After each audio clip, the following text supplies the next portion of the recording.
Hello. There we are. Oh gosh. Come.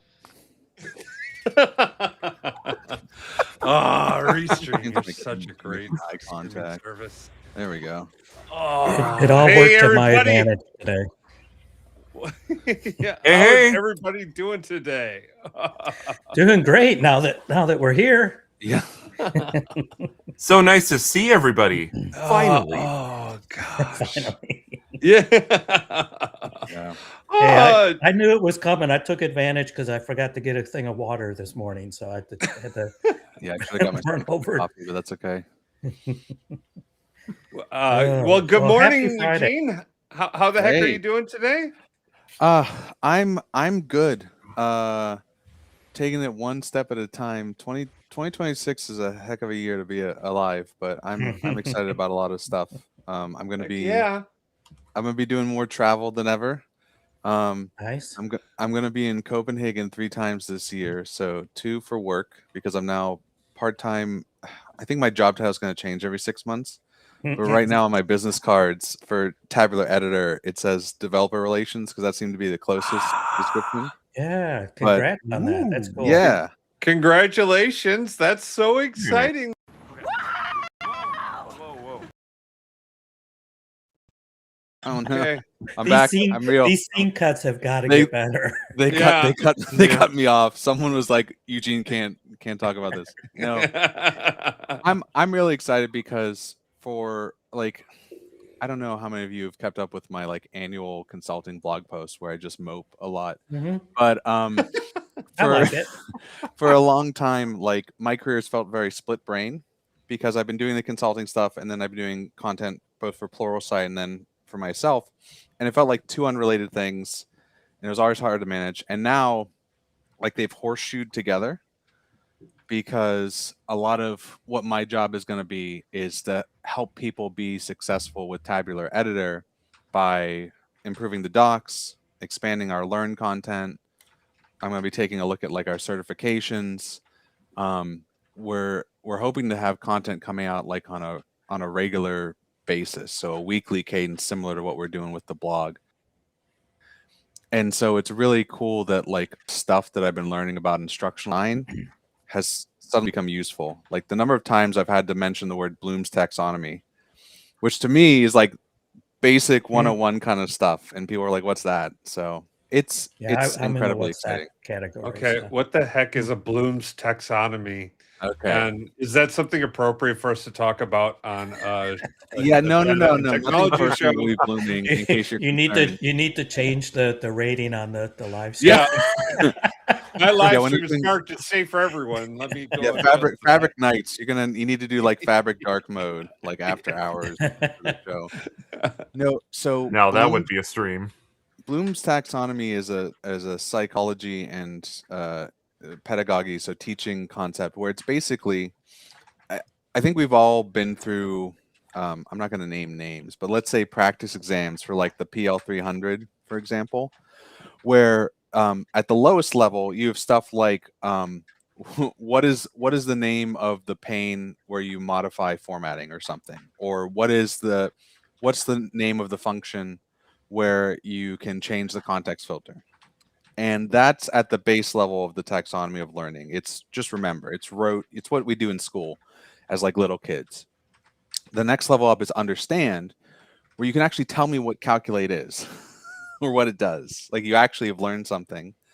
And then it goes apply, where you can use calculate to modify a filter context, and then analyze, where you can say, maybe we don't actually need that.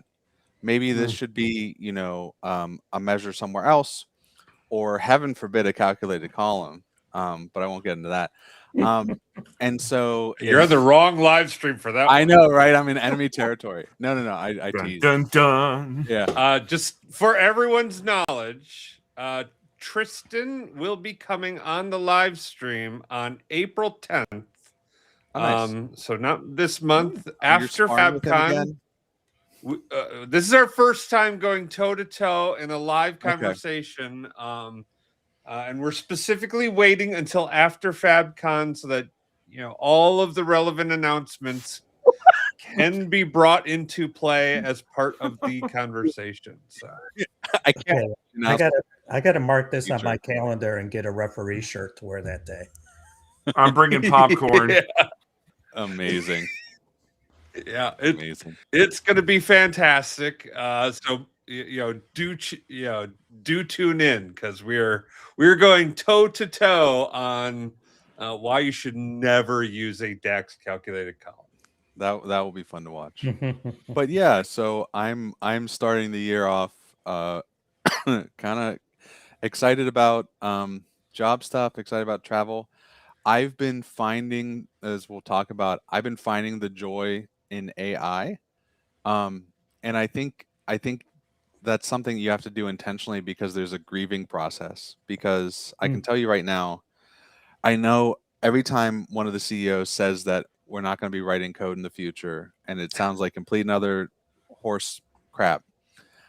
I firmly believe that any code that I write that is not production facing, that's not customer facing, so side projects, little stuff, whatever, is going to be 80 to 90% written by AI. That's the world that I'm living in right now. Now, if it's production, it needs to be human reviewed. But I think a lot of people are going to end up being managers of agents, and are going to be designers and all this kind of stuff. And you have to grieve the fact that you've spent years building up a skill. This is like being like a Morse code, like a telegram operator. Like it really sucks. Yeah. And so you have to find Yeah, the joy. I was on a call yesterday. I don't know if any of you guys were on the same call, but I heard some people say already that they're telling their team members, as at the end of 2025, they do not write code anymore. The AI writes the code, and the developer role is changing from developer equals coder to developer equals problem solver. And the AI is the coder. You're solving the problem. You're telling the AI what to do. It's going to do it, and you could test it, see if it makes mistakes, and change it very quickly. I think it's more complicated than the hype mongers make it sound like. Right? Yeah. I mean, especially as you start to get into systems that are more complex than 2 features or a handful of features, right? Because if I go in and I prompt the creation of what did I just see? Slop Force. So I create my own CRM system, and I spend a weekend, and I go into Claude or whatever, and I create this whole platform, and I ask it to generate it, and it does, and it deploys it, and hey, I'm up and running. And then I hand that code base over to someone else and say, make changes to it. How are they going to know what is a breaking change and what's not a breaking change? Right? That's the key question. And that's, you have to change your mindset on this, because that's the right question to be asking. So a couple things. I was just listening to a podcast. I'll find the link whenever we're not deep in the middle of it, where Rob Walling from Startups for the Rest of Us was a guest, and he was talking about how vibe coding is not it is not the panacea that bootstrap startup founders think it's going to be. And I say this as someone who I've got a session at SQL Bits called Vibe Engineering Playing with Fire. I've got an all-day pre-con at Power BI Next Step on using AI to help you with Power BI development. And in the that's a very interesting comment from Stin and SD. Stina and SD. So what he said, I liked his analogy. If Chris, if you and I went to build a shed, we could probably figure it out. We could probably do it, right? We could even we could do an outhouse. We could maybe do a garage. Yep. But if you're like, hey, Eugene, I bought this plot of land, we're going to build a house. That's the point where it's like, hold on, right? And like you said, Slop Force is of that scale. Yeah. It's like trying to build an actual house. So I think that there's a lot of people that are going to I always hate this violent analogy. They're going to shoot themselves in the foot. They're being handed a foot gun, right? Because a foot gun. Yes. Oh my gosh! Now They're I want legal that here in t-shirt. Texas. By the way. Everything's legal in Texas. Yeah, I described Kevin has like 3 foot guns under his desk. You know, he's like the burglars aren't going to shoot me if I shoot myself first. That's yeah. You gotta have it. You gotta have a Logic. strategy. Yeah, so like you have to be careful with it, and I think it's so funny. I've decided to try to start blogging like every other week on AI, not because I want to, but because I think we're dealing with such a cultural shift, and people feel disoriented and need grounded, right? So I keep writing about this stuff, and every time I write about AI, I end up writing about mental health, because the problem is it's driving you have crazy. well, no. Okay, so I had a blog post where I had like a 3-week binge with Claude Code, and it made like a little hypomanic kind of episode. I love the foot gun emojis. Thank you, Hunter. I had this like hypomanic episode where I was staying up. It was on the holidays or on Christmas. I was staying up till midnight vibe coding, because the problem with AI is it's really, really good at making the first 90% of a project. Yeah, It's really bad at the other 90%, because we always underestimate that last mile. And you get stuck in this quagmire of like, oh, well, that button doesn't actually do exactly what I want, and all this kind of stuff. So I think, sincerely, working with LLMs as your primary coding vehicle is as if you had a slot machine. You kept pulling the lever, hoping that the code's going to be right this time. And that's addictive, just like slot machines are. I wrote a blog post comparing vibe engineering to being in Vegas, and you want to have a plan. It's not good for your mental health and all this kind of stuff. So I think you have to be careful with this. But going back to your question, like how does the next developer know if it's a breaking change? I think the way that you get to this space of AI is writing most of your code is you have to apply a concept called back pressure that people talk about. And I can find a link where someone's talking about, but it's basically, how do you get the system to self-validate? And this is absolutely critical. This is, if you get one thing out of this live stream, learn the concept of applying back pressure. And like I said, I'll find the blog post that talks about it. But the simplest form is, hi, Johnny. Yes, this is a very nice, totally unrelated shirt. It says fabric doesn't suck, because that was an offhand comment on the guy in a cube live stream one time. Yeah. But so back pressure. What's back pressure? You should not have to be manually correcting the AI, because the AI is like the world's like dumbest Roomba. Rest in peace, Roomba company. I have a link. Too soon, man. Too soon. No, I know, right? Wait, what I have a happened to link. Roomba? They went out of business. The When? iRobot company that makes, like, in the last month. Shut up! Google Really? it. Yes, No, really. I Yes. just bought one. Well, too bad. You have to buy them from China now. They and anyway, so AI is like the world's dumbest. All the things we're Roomba. talking about it, the one thing that blows. I know, that's Roomba's the no news. weird business. Hold on, can I paste in the? Do I have access There, to? we have a private chat We have a area, private chat here. and you put it there, and then it could get copied over. Here we go. Okay, hold on. So I have. I've And Johnny literally- didn't know either, so like I'm not the only one. This is the I content your I didn't know audience either, comes so for. It's not Yeah. something I try to follow. So I pasted. I have vibes.sqlgene.com for all my random experiments, and I have an educational game where I use this Roomba analogy. Let me get. Oh the yeah, I back goofed pressure around link. with that. I thought it was fun. Yeah, I think educational games is like this huge potential space for this stuff. Here's the back pressure article. So LLMs are like the world's dumbest Roomba. They will just YOLO something. And if we're asking them to count the R's in strawberry, it's not going to be good. But with agents, they are able to respond to the feedback from the environment. And so what you want to do is add as much automated feedback as possible. So you want to use a typed or compiled language. You want to use TypeScript instead of JavaScript, for example. If you're using Python, you can enable typing, you can enforce typing. You want to use automated unit tests. You want to use integration tests. For any of my web apps, I use Playwright end-to-end tests.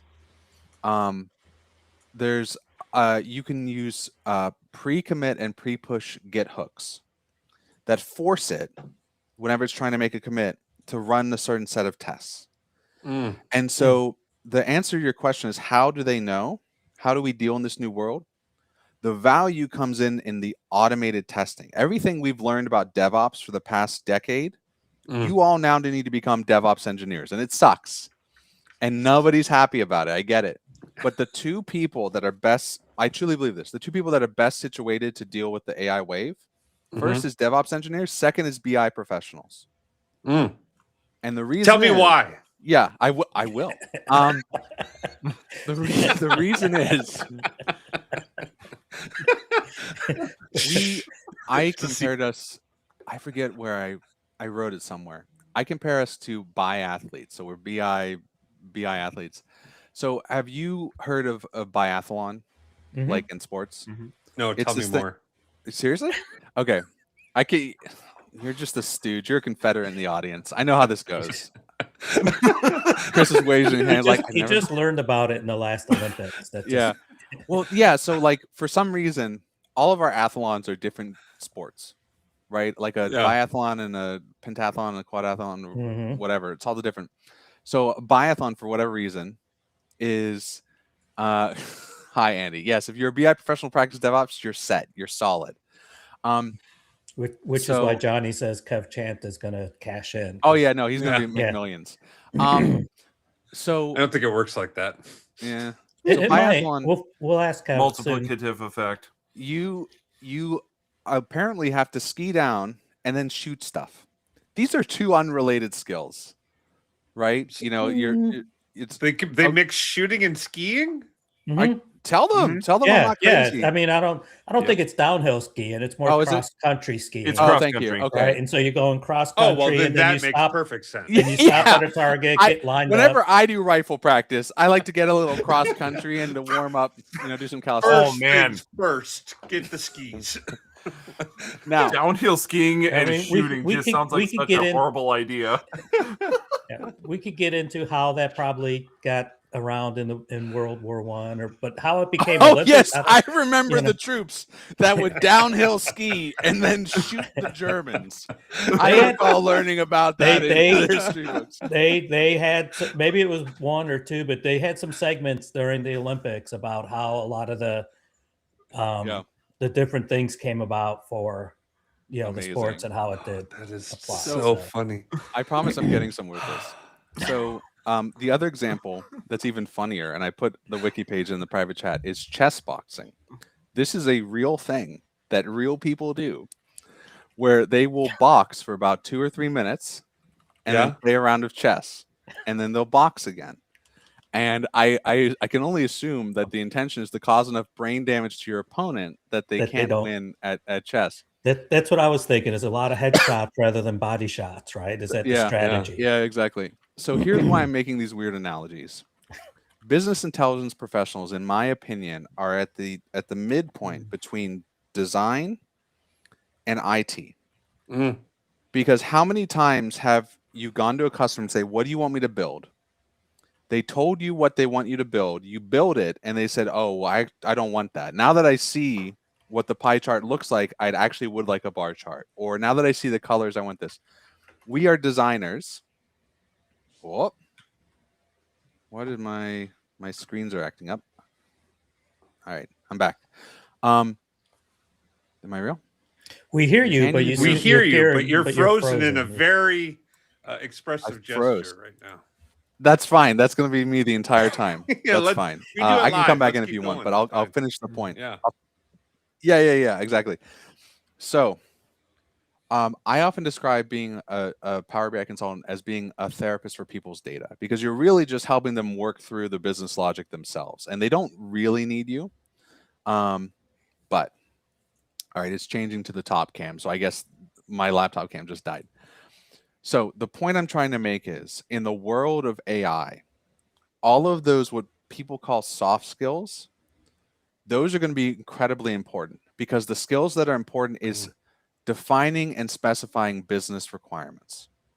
Yep. All of the things that you used to get annoyed at with your users and customers, where they didn't know what they wanted, where they didn't know how to put into words, where it was very iterative and you showed them what you built and they're like, no, no, no, this, you are now that user. And Claude is the consultant. So I think your audience is very well suited for this future, but they have to let go of the fact that they're going to be writing most of the code. Now, I will say, I wrote a blog post about how I think it's going to take about a year for the ripples to start to hit like the Fabric and Power BI space, because you're not going to YOLO database changes.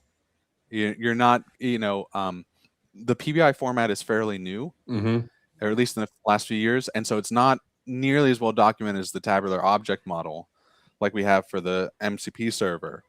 And so I think it's going to be a year, but on the show, I'm willing to do it now. I don't know how you quantify it, but I would gladly bet $20 that like there's going to be significant impacts to our field, your audience, by the end of this year from AI. I would agree with that. I think, yeah. I'd also agree with your proposition that it's the BI professional who's used to being in the gap is most suited for this. And Yeah. and this is something I'm just thinking now. So like, go with me here. My contention is that one of the things we're going to have to ask in our prompts when we're going into these tools to generate stuff is to keep track of all of the prompts and include that in specific comment blocks that in the future we always review as part of the code, so that whatever it is I'm saying that my code needs to do needs to become part of the code, so that future iterations and versions of the code look towards that set of prompts as well. So they remember when I said, hey, I want to make sure that it does these things, or, whatever, right? So that all of those historical customizations get brought along. Well, I think yes, but it's not really part of the code. It's part of the other type instruction files that you keep with the entire project. Are you still with us, Eugene? It's complicated. Okay. I'm still here. Okay. Yeah. Sorry. Okay. I promise I'm plugged into I thought you were trying to say Ethernet. something. I wasn't sure if you paused or your mic was going. Oh yeah. No, It's complicated. Yeah. Okay. So I think, it's one of those things where either I completely agree with you, Chris, or I think you're way off base, which is maybe true for most things, right? No, but because it's totally fine. That's what we do here. Yeah, no. You've got some hot takes sometimes, right? But I think this is a fairly lukewarm take. But there be dragons in how you implement this. And so it's really, really important that people get this right, and they're not going to get this right. So here's what I mean. So this is really important to not die, but you're gonna die. Yeah. Well, no, you're gonna spend a bunch of money and blow your token budget is what's gonna happen, and you're gonna make slop. You're gonna make slop, because like one of the number one mistakes that people make, and I do this because I'm lazy for some of my stuff, is they will have the AI write the guidelines or write the skills or write the prompts. And that's not the way to do it. The stuff that you're talking about, the style guides, the non-negotiables, whatever, that needs to be written by a human. It needs to be updated based on failure cases and all this kind of stuff. And more is not necessarily better, because these tools have something called a context window. They have a limited amount of information that they can look at any one time. And so for historical data, well, they know how to use file systems. They know how to use the bash shell. There's places that you can put this kind of stuff. There's memory systems that all of these tools are working on and implementing. But for the stuff that says this is our guidebook, this is the way to do it, those need to be very, very tightly written skills, stuff in your Claude MD or Agents MD that's always in the system prompt no matter what. One of the things that I can see ongoing is right now, if you use GitHub, it's really easy to set up code review agents.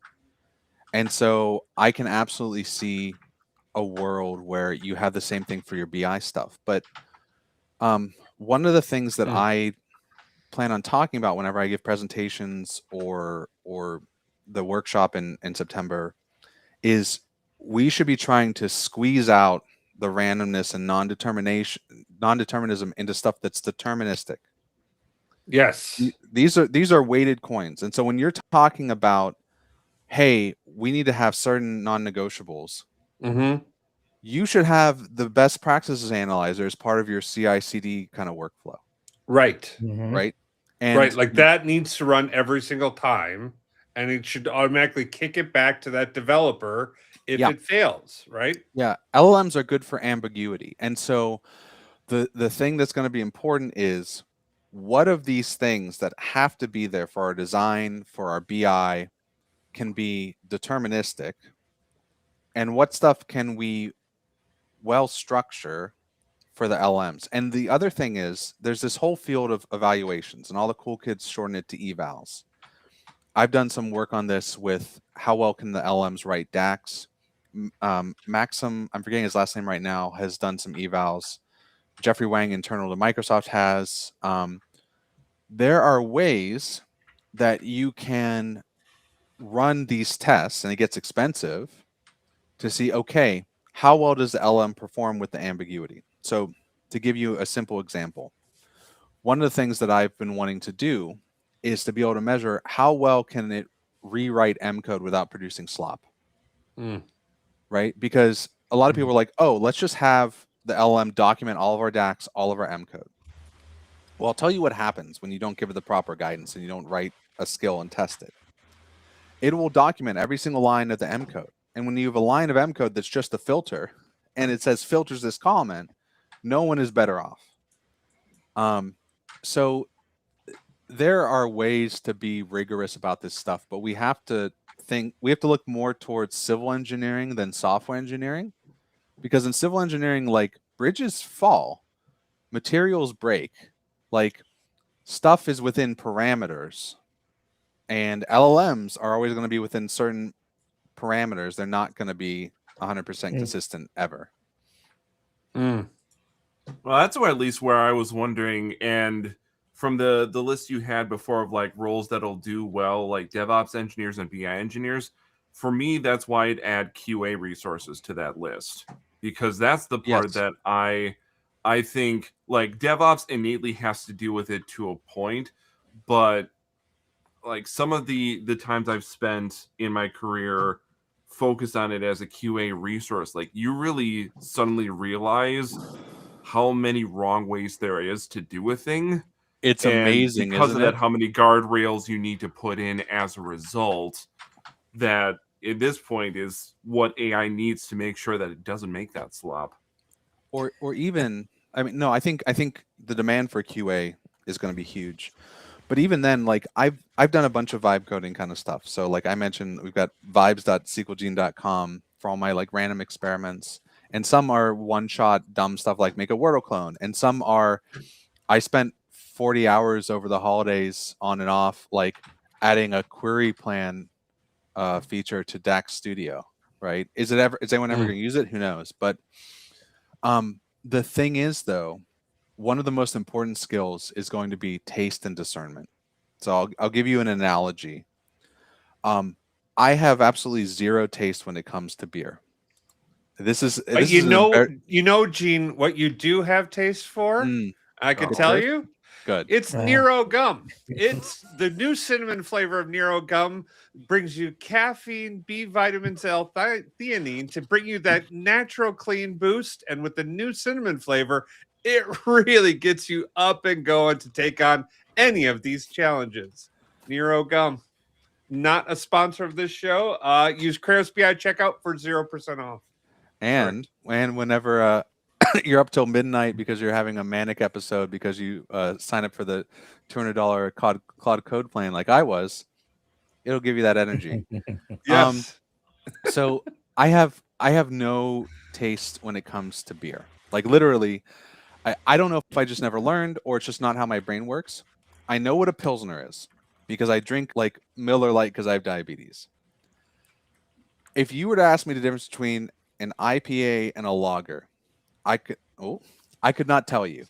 I know like one, they're both kind of bitter, I guess. If you could ask me to describe how a stout tastes, I think it's tangy. I forget. Meads, I know, are sweet.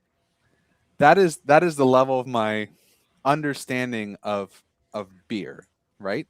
And one of the things I learned is that I have a similar understanding when it comes to UI stuff as I'm vibe coding. Because the AI will build something and I know it's wrong, but I don't have the words and the vocabulary for how it's wrong. And so a lot of times, like I made a terminal manager for myself and I'm like, this doesn't feel right. And I pointed it at like Windows Terminal. I'm like, I want it to look like that. And I think people in the QA field have a refined sense of taste for what the options are with software. Same with designers. I think that we're going to have to refine our taste and vocabulary for this stuff because you have to be able to tell it in precise terms, like what's wrong and how you want it to be different. And it can be very uncomfortable when you don't have those skills and you're just kind of fumbling your way through. So I agree with you, Jared. Yeah, it's the thinking about, and I think that's where, to your point, some of the learning curves that'll come up as a result for a lot of organizations is how many times have we been in organizations where the sorts of things that are most critical to make success here are not the things that have been prioritized. I can't tell you the number of times that I've been on projects that I'm like, this needs a QA resource. This needs somebody focused on quality here, because otherwise there's going to be a bunch of things lost in translation that you won't find until months down the road. And same thing of like people who take that extra attention to detail of documenting things and making sure that rules are appropriately established. Sometimes that's the first thing that I've had organizations throw out of the budget because they don't think it's value add because it's not code and the code is what they want. Well, no, the code isn't what you want. What you want is the outcome, the solution, a functional solution that doesn't work without, or that works without problems. Yeah. So the learning curve here is people are going to really have to rethink about this cognitively, but I think that's where we can't get by with just saying, oh, this is just purely code generation. Like, that is the end goal of what it does, but how it gets there, and especially that agentic mindset, is you can't simplify it that much or you won't like where you end up. Yeah, well, I think it was Dijkstra that had a quote about how we by measuring lines of code, we've been putting it on the wrong side of the ledger, right? Instead of measuring lines of code produced, we should be measuring it as lines of code spent, right? I've heard the same thing about if you measure the progress of a program by lines of code, it's like building a plane, like measuring it by pounds. Yes, planes are heavy. And yes, it needs to be a certain amount of pounds to have a 737 or whatever. But to say that the heavier we make the plane, the more progress we've made is fundamentally wrong. Yeah. And it's I'll say I was in a code review where we were reviewing something that was clearly like vibe coded a feature, and it was like 280 lines of code. We couldn't figure it out. We rewrote it and distilled it down to like 20. 20 lines of code that could easily fit on a screen that a human could look at and understand and do something with, and enhance, instead of 240 or whatever it was. So Yeah. Well, and one of the things, this gets really into the weeds with how these LLMs work and how they're trained, but um, they are in general not optimized for succinctness. And so there was a recent article or something about how there's something called SWE-bench, software engineering bench, and there's a couple variations. But someone did a comparison and showed that on average, the AI generated answers were consistently a certain percentage more verbose than the human gold standard ones. And the thing to understand is, here's a math lesson for everyone, so all your viewers are going to flee. LLMs Math in are the trained. morning. Yeah, dude, this is what I'm into. It's weird stuff. So LLMs are trained through a series of training runs. okay, The first one is called pre-training. And so this is very simple. If I tell you Old MacDonald had your brain's going to automatically fill in what that's supposed to be, right? You're going to say farm, most likely, unless you're being contrarian. When you do autocomplete on your phone, it fills in the next logical word. LLMs, the first pass is trained on internet-sized volumes of data to do this. And they learn a lot in that process, but they're not assistants at that point. You can cheat a little bit by you can like pre-fill a conversation and have assistant : and then it'll try to autocomplete. The next step is the instructional training, where you basically give it a bunch of user types this, assistant should type this, and you train on that. The third step is reinforcement learning from human feedback. Every time you do a thumbs up, thumbs down, or ChatGPT gives you two options to pick from, that's training a different model to anticipate what humans like. And they have to be very careful because there's a website called, I think it's arena.ai now, but it used to be lmarena.ai. And it'll give you two different results from a prompt for free. And you pick the one you like, and then it'll tell you what model it was. And what they found was humans like stuff that's just verbose or has a bunch of bullet points or is formatted well or says really nice things about them. And that's how we get sycophantic kind of stuff, right? And like OpenAI had to roll back a version because they tuned too heavily on reinforcement learning from human feedback. But the fourth stage, the stage, I kid you not, I describe it, sycophancy is like sugar. It's the way that I say it. A little bit helps the medicine go down. A lot of it will give you diabetes like me. So, you have to be careful with this stuff. diabetes like me. Yeah. That's another t-shirt. You're just cranking out the t-shirts I today. should. Well, I've been told by multiple people I should. I need to talk to my marketing assistant to do that. But yeah, I'm a type 1 diabetic. So it's not from too much sugar in this case, but so type 2, baby. Yeah. Diabetes crew. I will total tangent. I'm slowly learning a little bit of Danish for the job. It's not a requirement. In Danish, diabetes is called sugar sickness. It's like, oh, how cute! I've got sugar sickness, type 1. Oh, like, that's quite sweet. Yeah, right, exactly. Although I guess, well, I'm not going to get into the origins of what diabetes mellitus means, but you can look it up. It's a little gross. Anyway.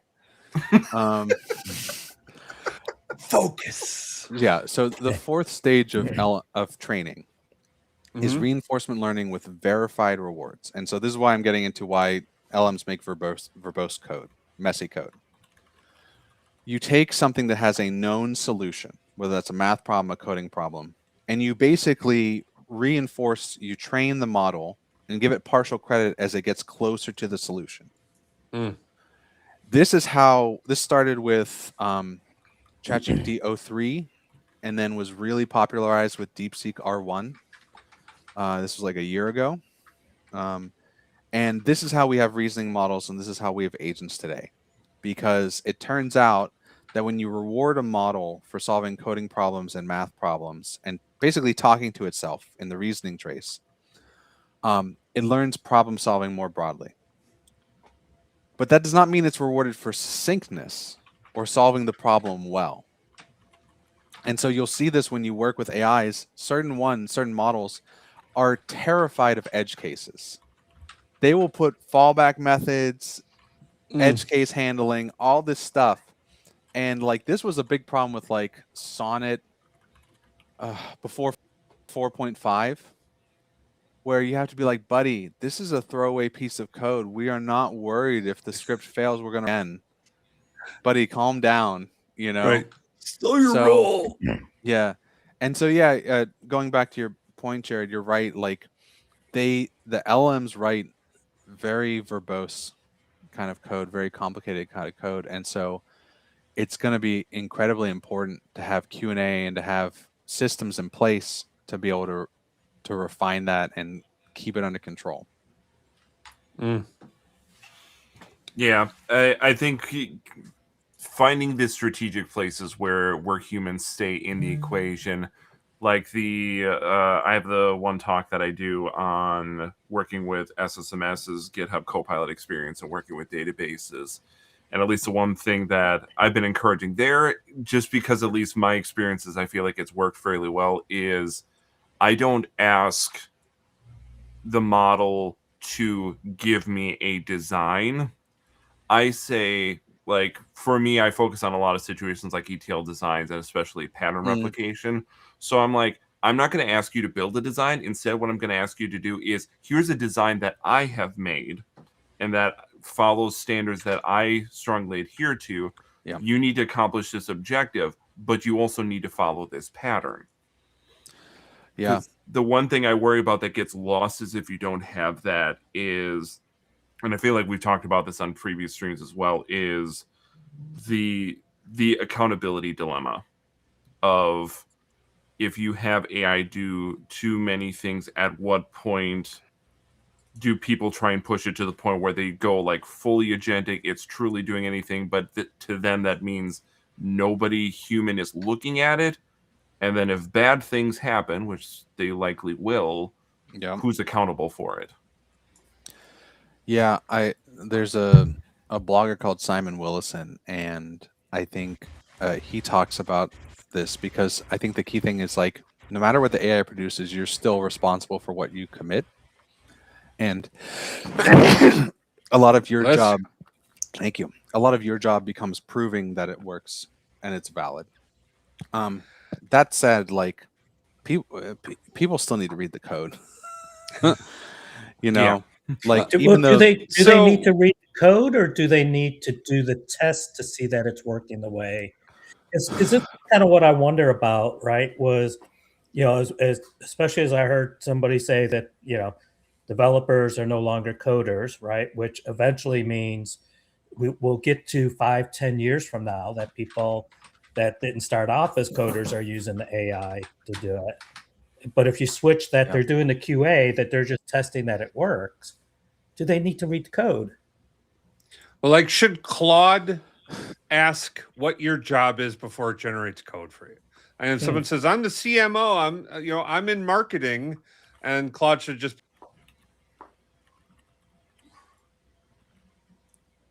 Is it me that lost him or everybody? No, I lost. No, everybody. Yeah. Chris, your mic cut out.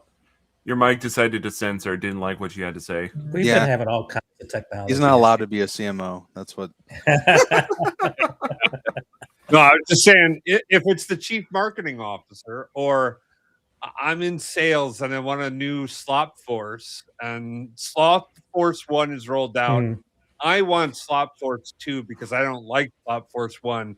Claude, give me new code for my new Slop Force and deploy it. Should Claude tell that guy to jump in a river? I'm not creating Slop Force 2 for you. Well, but that type of guy's not going to read the code, right? They're just going to say exactly. He's not going to read the code. It does what I want it to do. So well, so there's a couple different angles on this. So one of the things that I like about Claude Opus 4.6 is it's better about telling you to jump in a river, which I think is good. So it's better about like you tell it do this thing, and it's better about saying, well, what are you trying to accomplish? Which I think is really important. I think to your question, Kevin, about like, well, okay, do people need to look at the code? Today in March of 2026, as someone in the audience reminded me, you need to look at the code. Now, that said, for the stuff that I build for funsies, I have the code going by. I will check what it's doing, and I will redirect and divert it as it tries to do dumb stuff. But say if you're a software company, you need to be human reviewing the code today. Now, as to what you said and what Chris was getting at, I think that does look towards the future. And so here's the way to think about it. So not Salesforce, Slopforce, SolarWinds had a massive, massive security outage a number of years ago. And what was the root cause? Well, a intern somehow had written code with the password of like SolarWinds 123, and somehow that code got into production. And thereby, by definition, that was not a failure on the part of the intern, that was a failure on part of the process in the organization. Right? And so the thing to start thinking about is what process, in an ideal world, what processes would you need in place that an intern could come and commit code and get into production day one? And we know the answer to this. Again, it goes back to all the DevOps stuff. It's extremely strict unit testing, integration testing, end-to-end testing, human review of some variety, and like, blue, green deploys, feature flags, canary builds. We know all of this stuff. And so I think in a world where you have that in place, yes, the CMO can commit code made by Claude to production. Now, the part where it becomes a challenge is not the code, it's the design. I think that's going to be kind of the thing, because like currently, if you ask Claude or Gemini or Codex to write you a website for something, by default, it's going to be blue and purple. It's going to be the glass morphic design. You're going to have 6 different types of animations. You're going to have glow, you're going to have raise, you're going to have growing, all this kind of stuff. And so one of the things I think about is whenever we centralize on standard practices with coding, we call them best practices. When we centralize on the average with art or design, we call it mediocre and we call it slop, because average is mediocre when it comes to content design, all that kind of stuff. And so Claude, Anthropic has put together a front-end design skill, and it's worth reading, because what it does is it tells it, don't do this stuff, and then pick a bold design and commit to it. Now, for an organization, that's not, you don't want 7 different designs for your dashboards. You don't want 7 different designs for your website. And so what you do is you produce something called a design system. So common in larger organizations where they have a bunch of stuff in Figma, where it has certain design patterns, it has the precise margins and paddings, all this kind of stuff, so that very rapidly you can go from like design to how it actually looks and all that kind of stuff. So that's going to be important. But yes, if for some of these startups and companies that are all AI coded, if you can get enough back pressure in place, yes, the CMO, the CEO can be sling code. Now, should they? That's a different question. At the last company I worked at, the CEO was taking garbage out because it was a family-owned company. I don't think that was worth her pay grade. Like I love the like servant leadership that it perhaps espoused, but I don't want someone who's a CEO taking the garbage out. It's very valuable time as resource. I don't think anyone in the C-suite. Sorry, I interpreted that as they fired people. Oh no, literally. But you're talking literally carried the bags and put it into the dumpster. Correct. Yes. She also had a little garden in the front, so she would pick basil and then make pesto or. Well, that sounds like she's like doing something like she enjoys, right? Like. I think just getting her hands dirty was refreshing, but my point is if you have a CEO who's making like $1 million or more a year, she should not be slinging code. Yeah. Yeah. I don't care if Claude Code's helping; she shouldn't do it. But it absolutely should be the case that if the CPO, the CMO wants to do it, they can. And here's the key part that's important. It used to be that you had to spend like 6 or 12 months making this plan, and then you get the developers to implement it, and then you get the feedback. The speed of iteration and prototyping with AI is awesome, right? Mhm. Like think about like in the Power BI space, all of the stuff that they've done with visual calcs, with UDFs, all these sorts of things took a lot of planning internally, a lot of design time, a lot of thinking about all the edge cases. There's probably a world where if they were able to spin up a proof of concept in 3 days, that could get better feedback than the old style stuff. Yeah. So do I think the CMO should be sling code in production? No. Do I think that they should be able to make interactive wireframes and proofs of concept? Yes. Yeah. Absolutely. Yeah, I agree where you landed on that, because that's kind of what I was thinking about. Is everything that we've kind of talked about here, and all the the great conversation that you've led on this. It takes a lot to set up, right? I mean, look at Yes. think of all that, and we haven't had people in the true Power BI space do as much into the DevOps side as they probably needed to anyways. And look how much it is just to try to get somebody to even just say, oh, I'm going to use GitHub, or I'm going to use a repo or whatever. I mean, it's like sometimes pulling teeth, and we've talked about that. Well, and I We- think we're starting to get into my Yeah. the last thing I want to hit on here, and you're leading Yeah. leading right into this, Eugene, is Heck yeah, yes. very impressive. Is I think about the rate of change and the breadth of change that we see in Mhm. Fabric, and how hard it is to Yeah. keep up with that, and how hard it is to like know the new features, Yep. know the content that's out there. And that's one of the platforms that we interact with and work with and build on. Mhm. How are we going to support that in an ongoing basis when potentially every UI could change radically on a day in, day out basis? And anyone could potentially cause that UI change to kick off, right? Because I think about it as you describe that build process, there's a lot of education that goes along with it. There's a lot of knowledge transfer that occurs in the months and years that it takes to roll out a new feature. If all features roll out in 3 days, you lose that like knowledge, right? Mhm. Yeah. So I'll say to this. One is within an organization, self-service BI, shadow BI. How many of us have interacted Yep. with people where they spun up a Power BI report or an Excel report to meet their own needs, and at some point the CFO said, "This is great, productionize it," and you found out they weren't using best Mhm. practices, all this kind of stuff.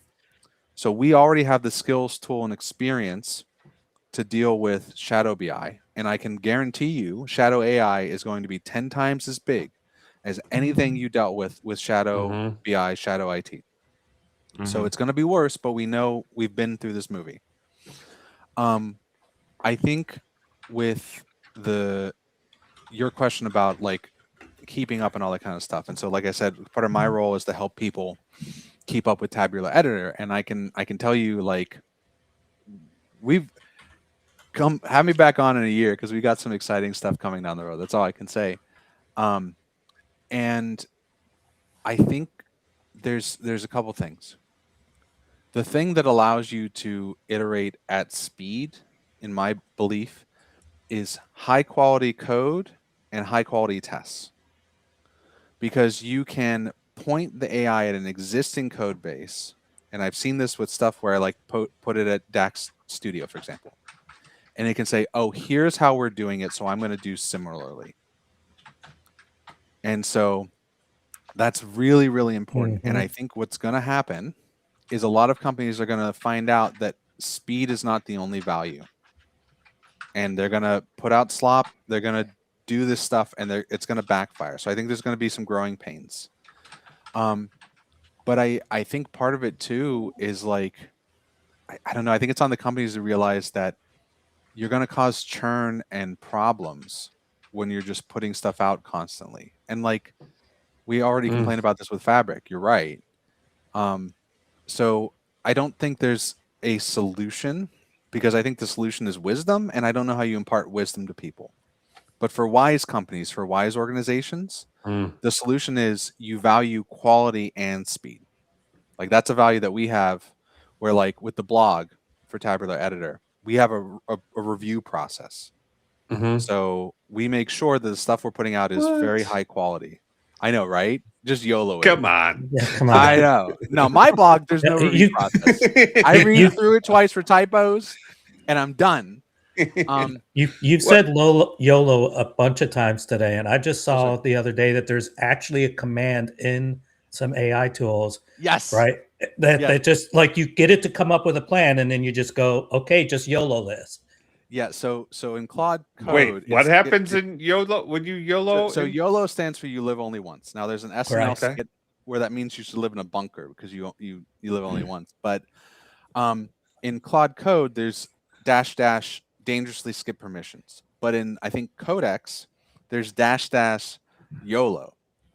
And so yes, if you do not value your hard drive in your computer, you can turn off all of the permission prompts and just run it. I mean, heck, if you don't value your social security number and bank details, you can run OpenClaw on your machine as well. But that's a story for another time, right? So YOLO stands for you live only once. It's kind of the watchword for I'm just going to let the AI do stuff, and I'm not even going to worry if it breaks things. I do not do that. Yeah. I auto accept certain save commands like listing files and that kind of stuff, but no, I watch everything it does, and I manually approve anything that's dangerous. Yeah. So. Oh, that's fantastic. Eugene, thank you. Honestly, it's been a great conversation. I think this is something we do over and over again because it's changing and it's happening so fast. And I used to make, or in fact, I still do. I refer to people like, okay, the practice of accounting has been around for like 4,200 years. Yep. And there's still new things that are coming out in accounting, and we still have people that are learning it and professionals, and they know everything about it. Data has been around for 49 years with the invention of the SQL 49 years ago, or we had 50 or whatever it was, like around 50 years. Yeah, right. Right. And we still don't know how to talk about it, especially we don't know how to talk about it at scale. We still struggle with it. It's still something that's a challenge. Yep. AI is what? I mean, true AI is 2 years old, 2.5. I mean, 3. I mean, ChatGPT came out in 2023. So, okay. Yeah. So we're at 3 years with the most revolutionary technology that man has ever, kind of like invented other than like fire, nuclear power, and AI, right? So about as dangerous. Right. 3. So yeah. That is why I chose those 3. Yeah. So like lots to talk about here. I think we could do this again. So Eugene, hopefully you'll come back again sometime. Yes, definitely. There's a lot continue this conversation. Okay. Before we sign out, Eugene, where can people find you? Oh, I'm on way too many social media networks for my own sanity. So if you search for Eugene Meidinger or SQL Gene, you can find me there. I'll be at FabCon. I will be helping out with the booth for Tabular Editor. I'll be at SQL Bits, giving 2 presentations, including Vibe Engineering, playing with fire. And then in September, I'll be at Power BI Next Step, delivering an all-day workshop on this stuff. So it's going to be a lot of fun. Awesome. Eugene, thanks for joining us. And hey, thank you for tuning into this live stream, listening to us ramble on and talk.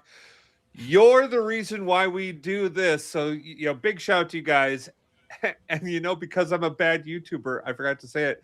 Make sure you hit that like button.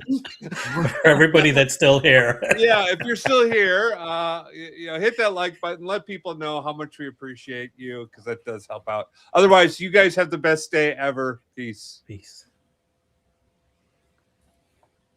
Baker Tilly Digital combines strategic industry insight and advanced technical expertise to uncover and solve your digital transformation challenges. If you're interested in learning more, check out our website at bakertilly.com/digital.